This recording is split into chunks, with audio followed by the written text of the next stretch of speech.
Hare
মঙ্গল হরি প্রভু নারায়ণ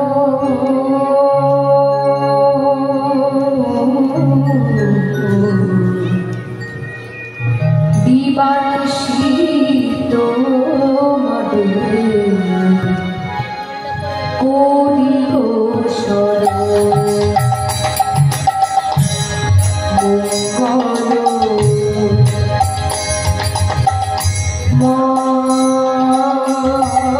প্রভু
জয় গো নিতাই গৌর হরি বল হরি বল হরে কৃষ্ণ নিতাই গৌর হরি বল হরি বল হরে কৃষ্ণ জয় নিতাই জয় গৌর নিতাই গৌর হরি বল হরি বল হরে কৃষ্ণ নিতাই গৌর হরি বল হরে Krishna Nitai Gour Hari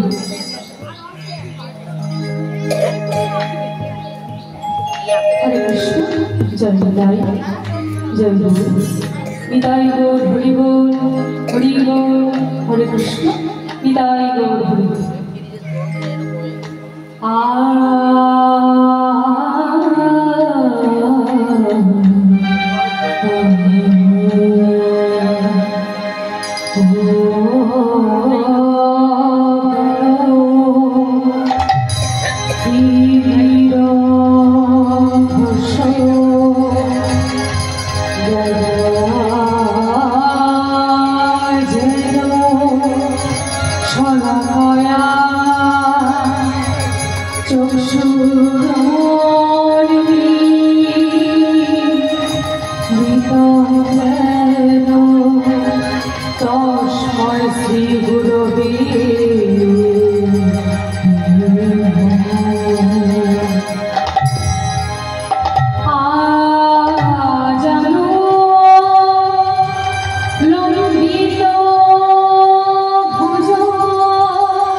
Hare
শ্রদ্ধেয় সকল গৌর অনুরাগী ও কৃষ্ণ অনুরাগী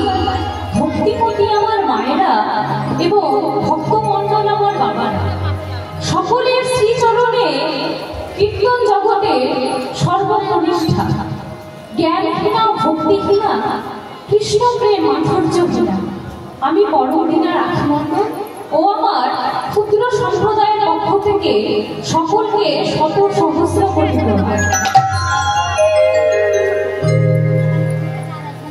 আজকে আমরা এই হরিবাসর প্রাঙ্গণে সকলেই একত্রিত হয়েছি আমার গৌর গোবিন্দের নাম গুণাগুণ আস্বাদন করার জন্য। কিন্তু মাগো, যে ভগবানের লীলা কথা চতুর্মুখী ব্রহ্মা তার 4 বদনে বলেও সম্পন্ন করতে পারি, যে ভগবানের লীলা কথা পঞ্চমুখী ভোলানাথ তার 5 বদনে বলেও সম্পন্ন করতে পারি, আমি এক অথবা আমার নেই কোনো সাধনা, নেই কোনো ভজন। কিন্তু শাস্ত্রে এও বলেছে মা, ভক্ত কৃপা লাভ হলে নাকি অনেক অসাধ্য সাধন। তাই সকল ভক্ত বাবা মায়েদের চরণ ছুঁয়ে বলছি মাগো, সকলে কিঞ্চিত কিঞ্চিত পদধূলি দিয়ে এই অথমাকে আশীর্বাদ করবে, আমি যেন গৌর গোবিন্দের নাম গুণাগুণ আস্বাদন করিয়ে কিঞ্চিত হলেও আপনাদের সকলের মনকে আনন্দ দান করতে পারি। তাই আজকে আমাদের আস্বাদনের বিষয়বস্তু বা পারামর্শন হল সূর্য পূজা।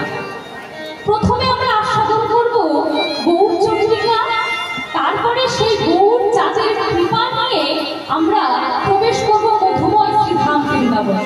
আসুন সকলে মিলে আস্বাদন করি গৌর চন্দ্রিকা, সকলেই কৃপা লাগবে যেন ভক্ত সেবায় লাগে। তাই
জগজন নয়ন আনন্দ। এই আমার শ্রীকৃষ্ণ শ্রী চৈতন্য মহাপ্রভু, তার বদনে সুমিষ্ট হাসি দেখে এই জগজনে সকলে যেন আর আনন্দ পেয়েছে। এই যে আমার শ্রীকৃষ্ণ শ্রী চৈতন্য মহাপ্রভু, তিনি কে গো মা? তিনি কে? তিনি হলে আমাদের এই কলিযুগের ভগবান। আমার এই শ্রীকৃষ্ণ শ্রী চৈতন্য মহাপ্রভু, তিনি নদিয়ার নবদ্বীপের মাটিতে জগন্নাথ মিশ্রের আঙিনায় সচী মাতার গর্ভে অবতীর্ণ হয়েছিলেন। কিন্তু কেন? কারণ আমাদের মতো এই কলিহত পাপাচ্ছন্ন জীবনকে উদ্ধারের জন্য। কিন্তু একটু ভেবে দেখবো মা, অন্যান্য যুগ অর্থাৎ সত্য, ত্রেতা, দ্বাপর, এই তিন যুগে যে ভগবান এসেছিলেন, তিনি কি এত নিঃস্বার্থে নিঃশর্তে এই প্রেম ধন বিতরণ করেছে মা? করেছে কি না? কিন্তু প্রভু এই কলিযুগে এসে হঠাৎ কেন এত দয়ালু হয়ে উঠলেন? কেন দয়ালু হয়ে উঠলেন না? কেননা ওই রাধা রানীর প্রেমে তিনি ঋণী হয়েছে। শ্লোকে বললে অনর্পিত চরিত্রীরা করুণ অবতীর্ণ কলল, সমর্পয়ত উন্নত উজ্জ্বল রসা সভক্তি শ্রেয়। অনর্পিত চরিত্রীরা মানে অনর্পিত, যে বস্তুটি কোন যুগে কাউকে অর্পণ করা হয় না, সেই বস্তুটি প্রভু আমাদের সমর্পণ করার জন্য এই কলিযুগে মাটিতে অবতীর্ণ হয়েছে। কিন্তু বাবা, প্রথমে আমাদের জানতে হবে এই অর্পণ আর সমর্পণের মধ্যে পার্থক্যটা কি। অর্পণ আর সমর্পণের মধ্যে পার্থক্যটা হলো যেমন দান আর সম্প্রদানের মধ্যে পার্থক্য। দান, দান কাকে বলে? যেই বস্তুটি কাউকে দান করলে আবার ফেরত দেওয়ার সম্ভাবনা থাকে, তাকে বলা হয় দান। আর সম্প্রদান, যেই বস্তুটি কাউকে দান করলে আর ফেরত দেওয়ার কোনো সম্ভাবনা থাকে, একদম নিঃস্বার্থে দান। যেমন এই জাগতিক জগতের একটি উদাহরণ দিয়ে বলি যে দান কাকে বলে। ধরুন আপনি এক ব্যক্তিকে আপনার 5 বিঘে জমি চাষ করতে দিয়েছে, যে ভাই তুমি এই জমিটি তোমার কাছে রাখো, তুমি এই জমিটিতে 5 বছরে তোমার যা ইচ্ছে, তোমার যে ইচ্ছে সেই ফসল তুমি ফলাও, কিন্তু 5 বছর পরে আমি আমার জমিটি আবার ফেরত নিয়ে নেব। এটিকে বলা হয় মা দান। মানে কাউকে কোনো কিছু দিয়ে আবার ফেরত নেওয়া। আর সম্প্রদান, এই জাগতিক জগতে কোনো জামাইয়ের শ্বশুর সেই জামাইটিকে বলে না আমার মেয়েটিকে তোমাকে দিয়ে দিলাম, আবার 5 বছর পর ফেরত নিয়ে নেব, বলে কি? বলে না। তাহাকে কি বলা হয়? সম্প্রদান। আমরা বলি না যে কন্যা সম্প্রদান করছে, আমরা কি বলি কন্যা দান করছে? সম্প্রদান অর্থাৎ একদম নিঃস্বার্থে দিয়ে দেওয়া। সেই পরম দয়াল আমার শ্রীকৃষ্ণ শ্রী চৈতন্য মহাপ্রভু, যে অসাধ্য বস্তু, যে বস্তুটি কত ধ্যানী যোগী মুনি ঋষি তারা এই 3 যুগ ধরে সাধনা করেছে, সেই সাধ্য বস্তুটিকে পাবার জন্য, কিন্তু তারা কোনোদিনও সেই সাধ্য বস্তুটিকে পায়নি। কিন্তু পরম দয়াল আমার শ্রীকৃষ্ণ শ্রী চৈতন্য মহাপ্রভু সেই অসাধ্য বস্তুটিকে সমর্পণ করার জন্য এই কলিযুগের ধরাধামে অবতীর্ণ হয়েছে। তাই কি বললেন? অনর্পিত চরিচিরা করুণা অবতীর্ণ বল সমর্পয়ত উজ্জ্বল উন্নত রসাম সভক্তি। কিন্তু আমাদের মনে তো প্রশ্ন জাগতেই পারে যে যে অসাধ্য বস্তুটি এই তিন যুগে ভগবান কাউকে দান হঠাৎ এসে এই কলিযুগের ধরাধামে তার এমন কি করুণা হলো যে প্রত্যেকটা জীবের দাঁড়ে দাঁড়িয়ে গিয়ে কাউকে যথাযথ বিচার না করে সে এই প্রেমধন বিতরণ করছে। কেন বিতরণ করছে জানো না? তিনি ওই রাধারানীর প্রেম ঋণ শোধ করবার জন্য এই কলিযুগের ধরাধামে অবতীর্ণ হয়েছে। একদিন গোলক বৃন্দাবনে শ্রীমতী রাধারানী আমার তার অষ্টসখীকে নিয়ে এবং যোগমায়া সখী যে আমাদের দুই মা তাকে নিয়ে প্রাণ গোবিন্দকে বলছে। তার অষ্টসখীগণ গোবিন্দকে বলছে, হে গোবিন্দ, হে দয়াময়, তুমি তো আমাদের রাধারানীর কাছ থেকে প্রেম ঋণ নিয়ে রেখেছ, কিন্তু সেই প্রেমের ঋণ তো তুমি শোধ করবার কোনো নাম গন্ধই করছো। সেই প্রেমের ঋণের ঋণ চক্রহারে বেড়ে সুদের সুদ তার সুদ এতটা বেড়ে গেছে যে তুমি যদি সারা দাপর যুগ ধরে ওই নাম প্রেম বিতরণ করো তাহলে তোমার এই প্রেমের ঋণ কখনো শোধ হবে না। তখন প্রাণ গোবিন্দ আমার অষ্টসখীর সামনে গিয়ে বলছে, যে সখীগণ, তাহলে কি আমার এই প্রেমের ঋণ কোনো যুগেই শোধ হবে না? তখন অষ্টসখীগণ বলছে যে তোমার এই প্রেমের ঋণ শোধ হবে। কোন দিন হবে জানো? তুমি সেদিন খালাস পাবে, তুমি সেদিন খালাস পাবে, তুমি সেই দিন খালাস পাবে, তুমি সেদিন খালাস পাবে, যেদিন দাঁড়িয়ে দাঁড়িয়ে নাম বিলাবে, সেদিন খালাস পাবে, যেদিন দাঁড়ে নাম বিলাবে,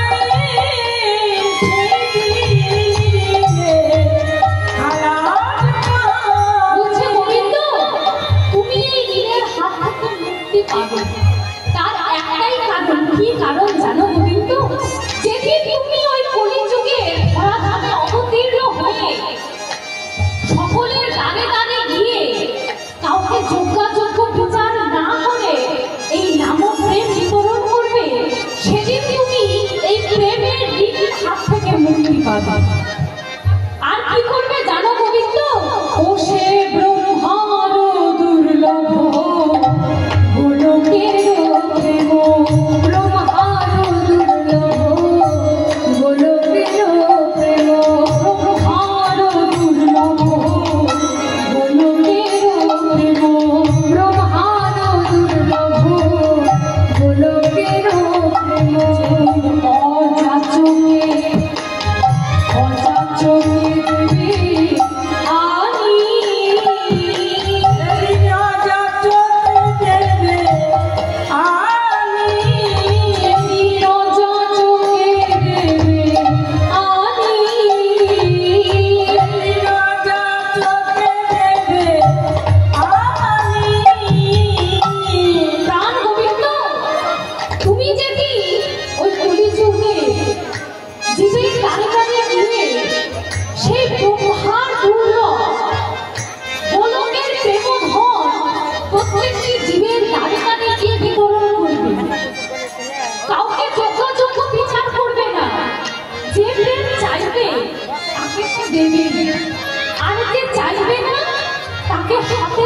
পায়ে ধরে নাম প্রেম বিতরণ করবে।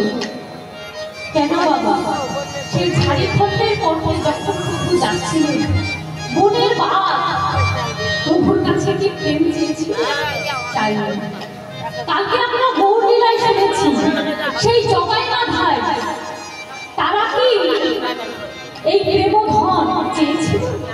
চাইলেন। চাপাল গোপাল তারা কি প্রভুর কাছে এই নাম প্রেমধন চেয়েছিল? চাইলেন। প্রভু আমার কি করলেন? যে যে শেখে হাতে ধরে পায়ে ধরে এই প্রেম ধন বিতরণ করছে। তাই তো পদকর্তায় তাই কি করছে? বীর চন্দ্রিময় তবে তরিলে, বীর চন্দ্রিময় তবে তরিলে, বীর চন্দ্রিময় তবে তরিলে, বীর চন্দ্রিময় তবে তরিলে, খালাস পাইবে তুমি, খালাস পাইবে তুমি, বীর চন্দ্রিময় তবে তরিলে, খালাস পাইবে তুমি, খালাস পাইবে তুমি। সেই বীরচন্দ্র সেই পদকর্তা বলছে, দয়াময় তুমি যেদিন সকলকে এই নাম প্রেম বিতরণ করবে, সেদিন তুমি এই প্রেমের হাত থেকে, এই প্রেমের ঋণের হাত থেকে মুক্তি পাবে। তাই প্রভু আমার মা এই কলিযুগে অবতীর্ণ হয়েছে। এই কলিযুগে ধরাধামে এসে প্রভু অবতীর্ণ হয়েছে। কেন? আমাদের মতো কলিহত পাপাচ্ছন্ন জীবনকে উদ্ধারের জন্য। আমাদের মতো কলিহত জীব আমরা যারা প্রত্যেকে এই জাগতিক জগতে এসে, এই মায়ার সংসারে এসে, এই বিষয় বিষাদলে সকলে আমার আমার করে যে দিনগুলো অতিবাহিত করছি, আমাদের মতো এই পাপাচ্ছন্ন জীবনের জন্য প্রভু আমার অবতীর্ণ হয়েছে। কিন্তু প্রভু যে আমার আসলেন না, তিনি তো একা আসেনি, সঙ্গে কি নিয়ে এসেছেন? আমাদের মুক্তির উপায় হরিনাম মহামন্ত্র। যেই মন্ত্র দিনান্তে একবার আমরা ভক্তিভাবে উচ্চারণ করলে এই ভব সমুদ্র পার হতে মুক্তি পাব। তাই প্রভু যে আমার এই ধরাধামে অবতীর্ণ হয়েছে বাবা, তিনি এ যুগে মাতৃ বেষ্টিত হৃদয় নিয়ে অবতীর্ণ হয়েছে। তিনি মাতৃ হৃদয় নিয়ে এই কলিযুগের ধরাধামে অবতীর্ণ হয়েছে। প্রভু আমার অন্তরে বুঝতে পারলেন যে আমার এই কলিযুগের প্রত্যেকটি জীব হলো ব্যাধিগ্রস্ত। তারা প্রত্যেকেই এই জরা ব্যাধিতে ডুবে রয়েছে। আমি যদি এই হরিনাম মহামন্ত্রকে, এই হরিনাম মহা ঔষধিকে এই মাতৃ হৃদয় নিয়ে সেই কলিযুগের ধরাধামে মাটিতে অবতীর্ণ না হই, তাহলে আমার এই জীবের দশা কি হবে? তাই প্রভু আমার এই মাতৃ হৃদয় নিয়ে কলিযুগের ধরাধামে অবতীর্ণ হই। এই জাগতিক জগতে একটু দেখবেন না, এই জাগতিক জগতে যে মায়েরা রয়েছে, ছোট ছোট শিশু সন্তান আমাদের সকলেরই ঘরে রয়েছে, তাই না? রয়েছে তো। এখন তো এই আবহাওয়া পরিবর্তন হচ্ছে, তাই না বাবা? তো আবহাওয়া যে পরিবর্তন হচ্ছে, প্রত্যেক মায়েদের ঘরে ঘরে যে ছোট ছোট শিশু সন্তানরা রয়েছে, সকলেরই কিছু না কিছু সর্দি কাশি লেগেই রয়েছে, তাই না বাবা? তাহলে সেই সর্দি কাশি যখন হয় বাচ্চাটি, সে কি ঔষধ খেতে চায়? সহজেই কি তাকে যদি ঔষধ খাওয়ানো যায়, সর্দি কাশি সারানো, সেই বাচ্চাটি কি খেতে চাইবে? চাইবে না, কেননা ওষুধটা বড়ই খেতে। তাই মহাপ্রভু আমার এই কলিযুগের ধরাধামে অবতীর্ণ হয়েছে। কিন্তু সেই বাচ্চাকে যদি ওষুধ না খেতে চায় বাবা, তার মা কি করে? তার সঙ্গে খেলাধুলা করে। কিন্তু এই মায়েদের কি সময় আছে মা যে বাচ্চার সঙ্গে খেলাধুলা করবো? কি মা আছে? মায়েদের কত কাজ আমাদের, তাই না? সংসারে আমরা এক দণ্ড সময় পাই না বসবার জন্য, কিন্তু সেই মায়েদের কি সময় আছে তার শিশু সন্তানদের সঙ্গে খেলা করবার? সময় নেই। তবুও মায়েরা খেলা করে কেন? যদি খেলার ছলে সেই ঔষধটি সেই শিশু সন্তানের পেটে যায়, তাহলে সে ওই জ্বর সর্দি কাশি হতে মুক্ত হয়ে যাবে।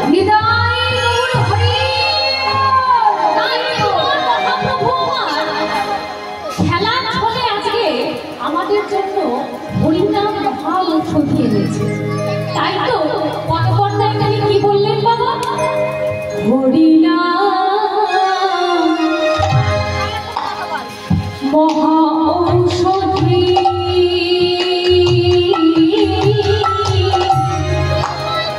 পান করিলে যায় এই ভবব্যাধি। হরিনাম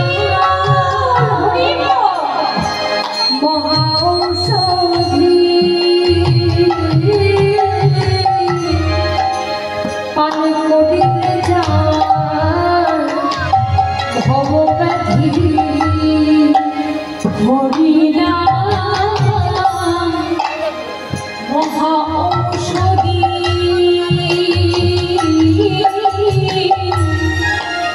পান করিলে যায় ভবব্যাধি। এই হরিনাম মহা ঔষধি,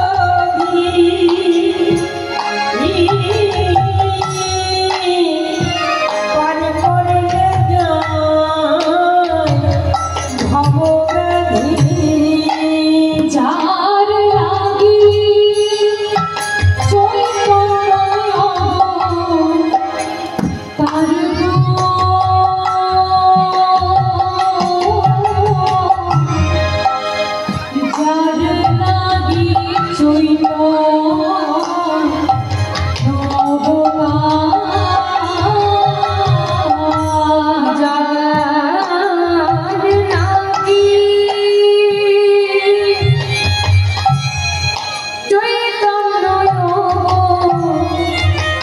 তার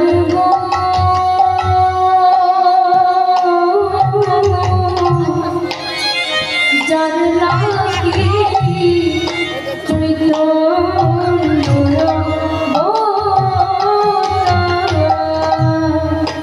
প্রভু আমার এই ধরাধামে সেই মাতৃ হৃদয় নিয়ে অবতীর্ণ হলেন বাবা। এই কলিযুগে প্রত্যেকটি মানুষ আমরা ব্যাধিগ্রস্ত, প্রত্যেকটি মানুষের আমাদের জরা ব্যাধি লেগেই রয়েছে। তার জন্য আমার শ্রীকৃষ্ণ শ্রী চৈতন্য মহাপ্রভু অবতীর্ণ হলেন। প্রভু আমার অবতীর্ণ হয়ে কি বলছে? আমার জীবের গতি কিবা হবে, আমার জীবের গতি কিবা হবে, জীবের গতি কিবা হবে, আমার জীবের গতি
এবার দিন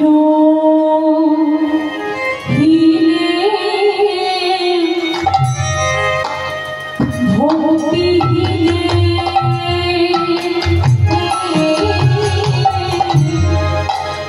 প্রভু দেওয়াইল এই দেহ দিন ভক্তি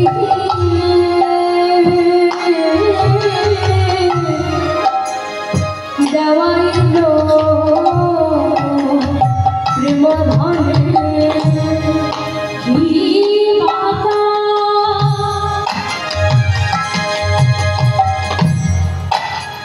করুণায় আমার গো কি বাতার করুণায়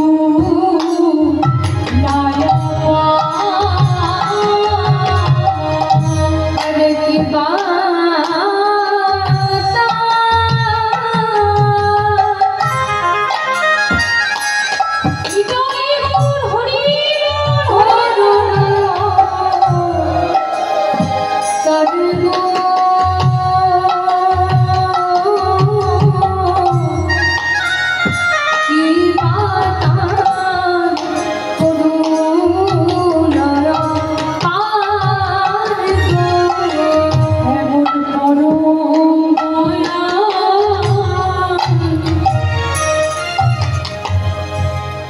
আর হবে না এমন পরম দয়া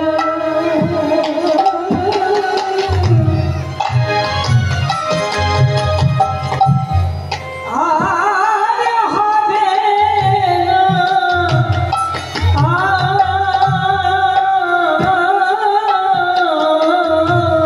এমন পরম দয়া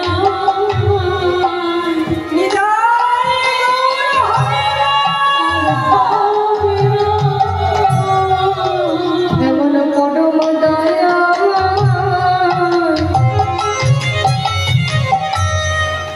আরে হবে না এই কলি জীবকে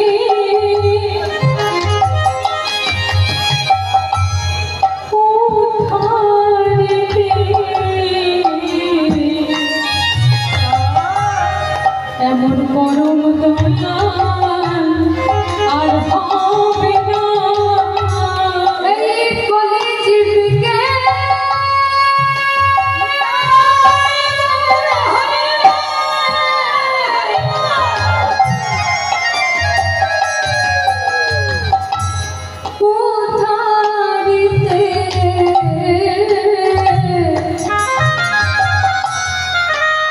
এমন পরম দয়া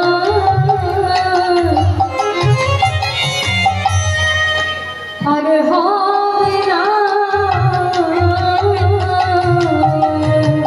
এই কলি জীবকে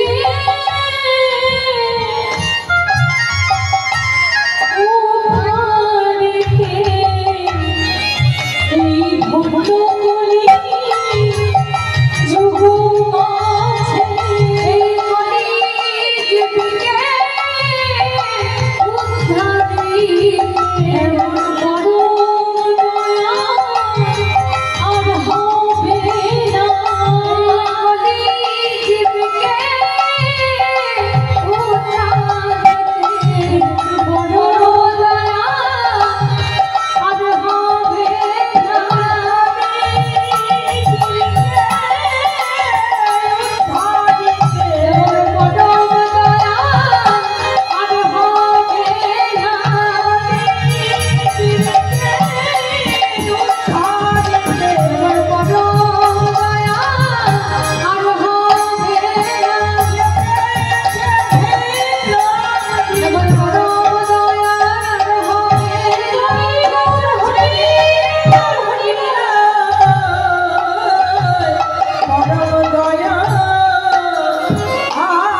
সেই গোলকের প্রেমধন তিনি নিয়ে আসলেন শুধু আমাদের মতো এই কলির কবলে পতিত জীবগণকে উদ্ধারের জন্য।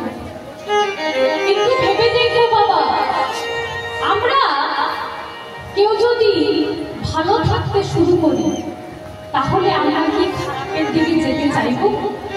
বাবা, চাইবেন।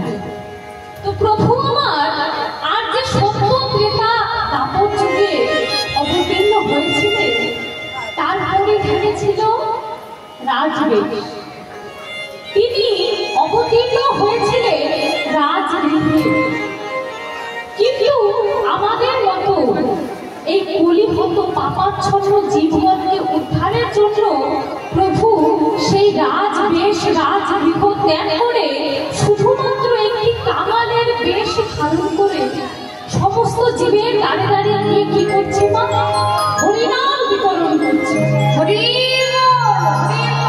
কিন্তু আমরা এই মায়াবদ্ধ জীব,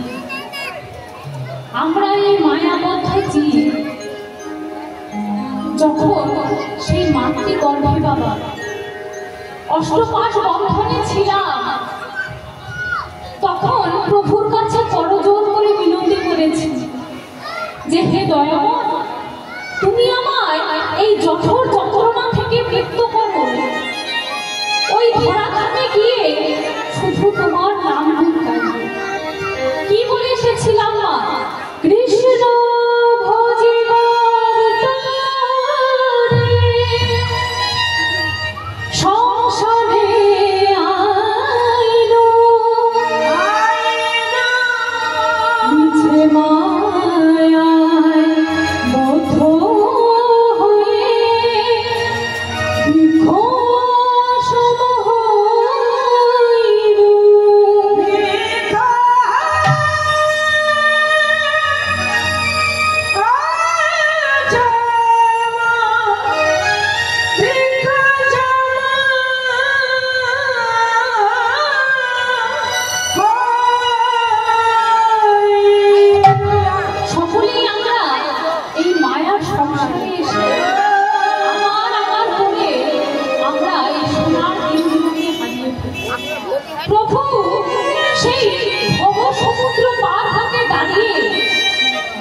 যে হেজি একবার ছুটে এসো, তোমাদের জন্য আমি যে সুষমাখা হরিনাম এনেছি, সেই হরিনাম তোমরা বদন উচ্চারণ করো, সেই হরিনাম তোমরা শ্রবণ আস্বাদন করো। সেই ভব সমুদ্রের পার হতে দাঁড়িয়ে প্রভু আমাদের ডাকছে। কেমন করে ডাকছে বাবা? তোরা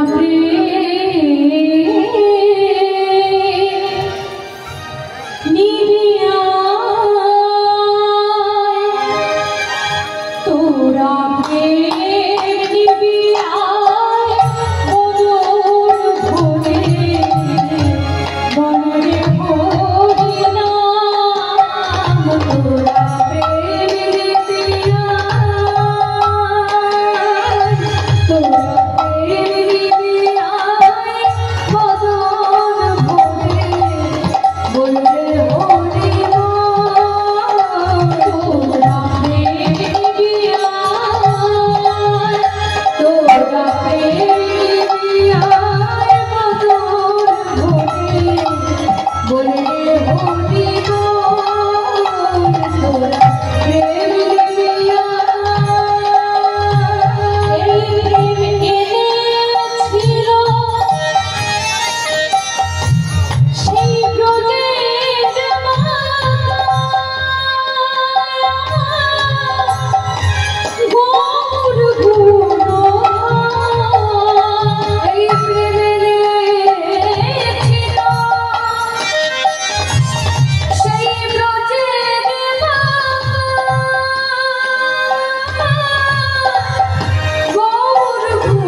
আমি যে তোমাদের জন্য সুধা মাখা হরিনাম এনেছি, যে হরিনাম করলে বা শ্রবণ করলে তোমাদের কি হবে জানো?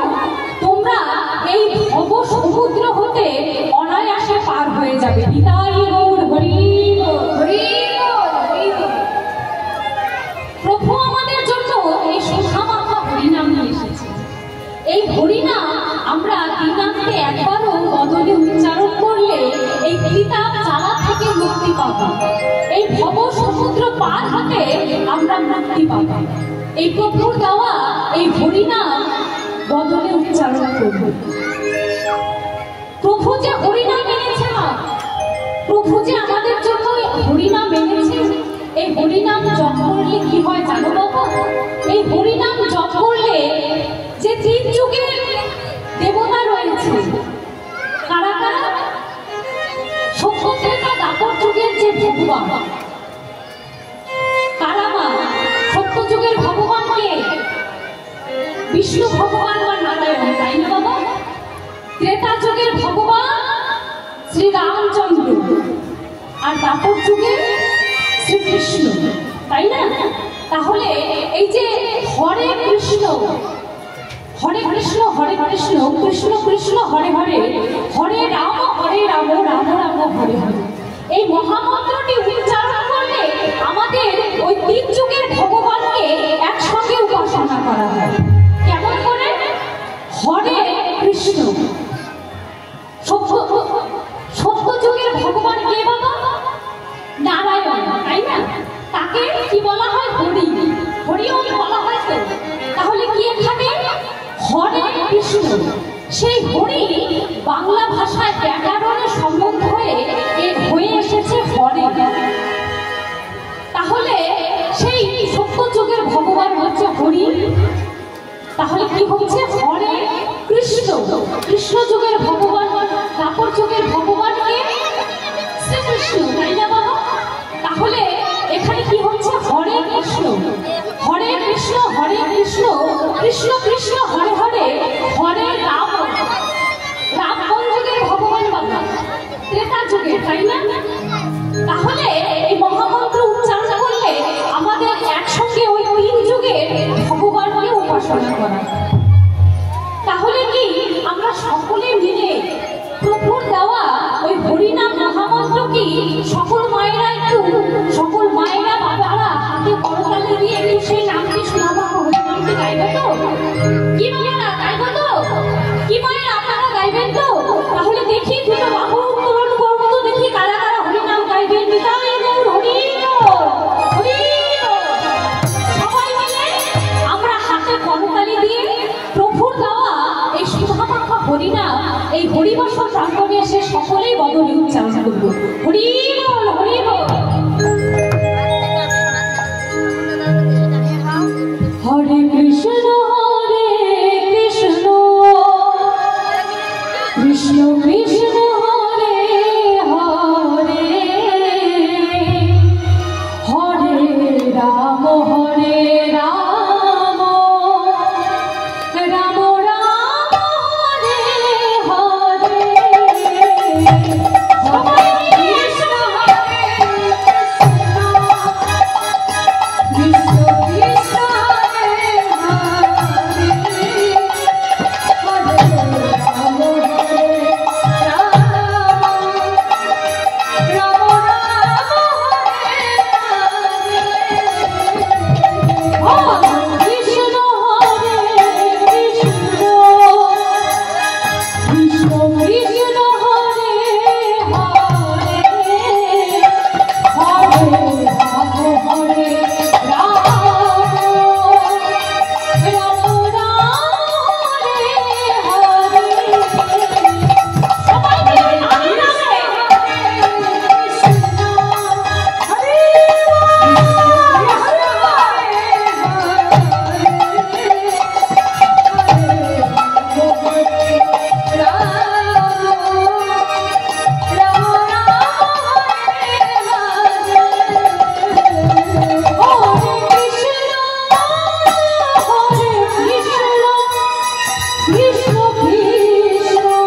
সহশিল্পী ওরা চুপ করে থাকবে, ঠিক আছে?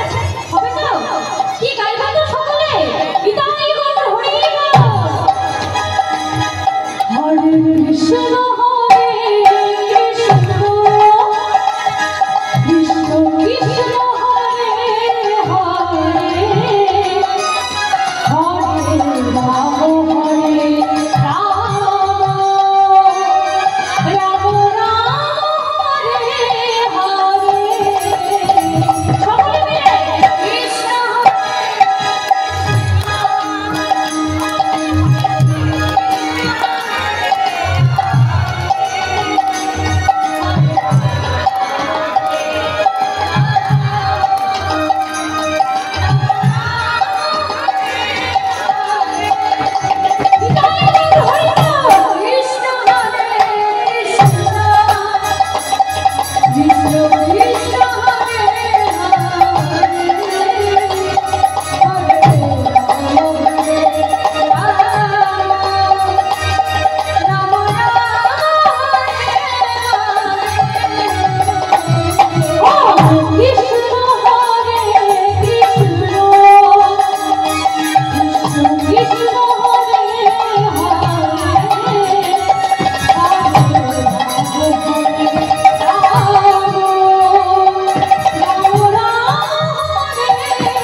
প্রভুর দেওয়া এই সুধা মাখা হরিনাম করতে সকলে মিলে প্রভাতকালে হোক আর সন্ধ্যাকালে হোক করতালি দিয়ে প্রভুর দেওয়া এই হরিনাম গাইব। কি মায়া সকলে গাইব তো ফিরে গিয়ে নিতাই গৌর হরি।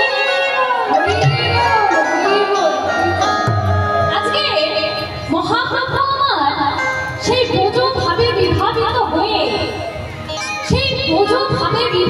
হয়ে তিনি সেই রাধা রানীর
উজ্জ্বল হলো আমার গৌর সুন্দর।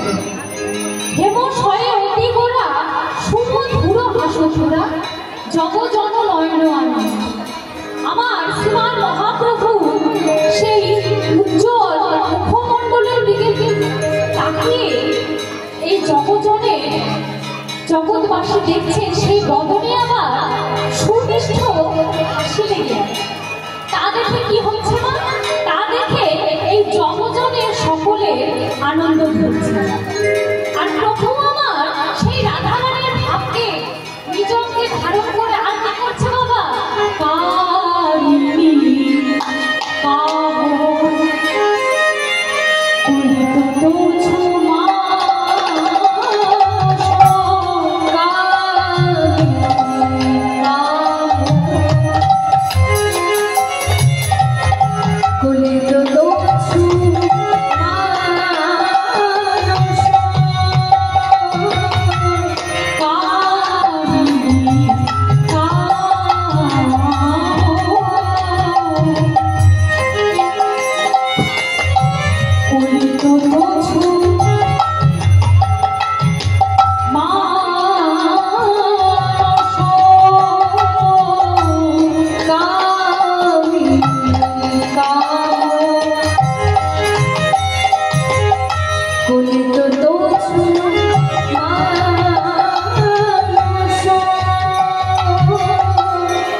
কিশোরী, তিনি আজকে মনে মনে রাধারানী, তিনি রাধারানী হয়েছেন।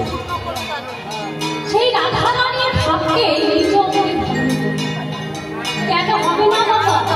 শাস্ত্রে তো বলেছে রাধা কৃষ্ণ একই আত্মা, দুই দেহ ধরি অনন্য বিলাস রস আস্বাদন।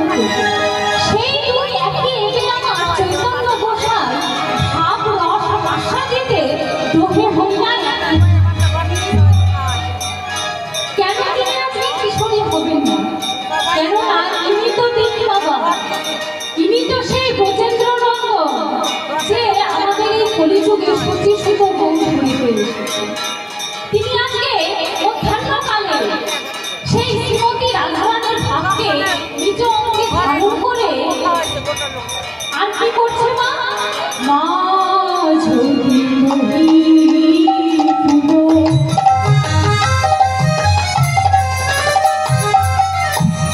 বসনে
নদিয়াবাসীকে বলছি যে হে নদিয়াবাসী, চলো আমরা সকলে মিলে সূর্য পূজা করতে যাব। কেননা বাবা, তিনি তো আজকে সেই পুজো ভাবে বিভাবিত হয়ে আজকে তিনি তো হয়েছে রাধারানী। সে সমস্ত নদিয়াবাসীকে বলছে, হে নদিয়াবাসী, দেখো কখনো কত বেলা হলো, চলো আমরা সকলে মিলে আজকে সূর্য পূজা করতে যাব। তিনি একটি বসনে তার নিজ তনুটিকে ঢেকে মা, যেমন করে আমরা মেয়েরা পথ দিয়ে চলি একটি অবগুণ্ঠন দিয়ে, তিনি সেইভাবে আজকে অবগুণ্ঠন দিয়ে রাস্তা দিয়ে হেঁটে চলেছে। আর সকল নদিয়াবাসীকে বলছে যে হে নবদ্বীপবাসী, তোমরা সকলে এসো, আমরা সকলে মিলে আজকে সূর্য পূজা করতে যাব। আর কি করছে জানো না, মহাপ্রভু আজকে কি করছে, তিনি সেই ব্রজভাবে বিভাবিত হয়ে সেই প্রজাঙ্গনাগণের মতো তিনি আজকে তার গাভীর বাসাকে নিয়েছে। কেমন করে বলুন দেখি, তিনি তার গাভীর বাসাকে কেমন করে নিয়েছে জানেন? বাব ভুজইব শনে মুখ ছাড়ি, বাব ভুজইব শনে মুখ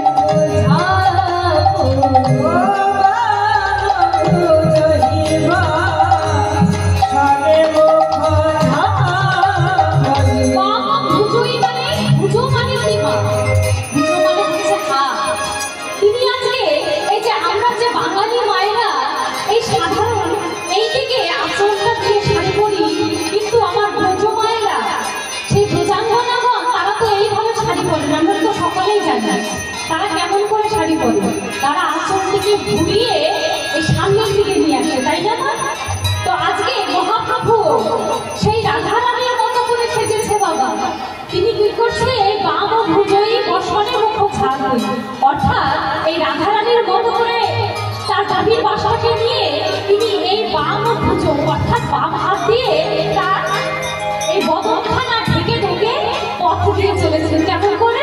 বাম ভুজইব শনে মুখ ছাড়ি, বাম ভুজইব শনে মুখ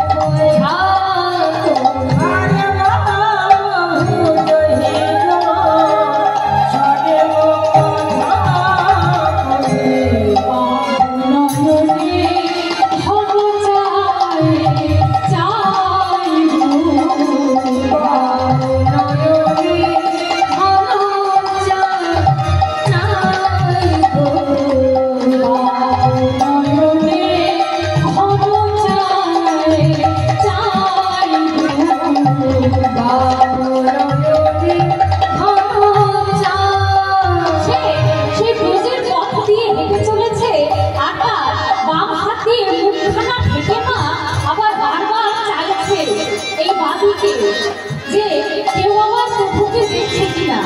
এইদিকে পদকর্তা রাধামোহন দাস, তিনি এক পাশে লীলার এক পাশে দাঁড়িয়ে বলছে, এ রাধামোহন দাস চিতে অভিলাষ হই, এ রাধামোহন দাস চিতে অভিলাষ হই।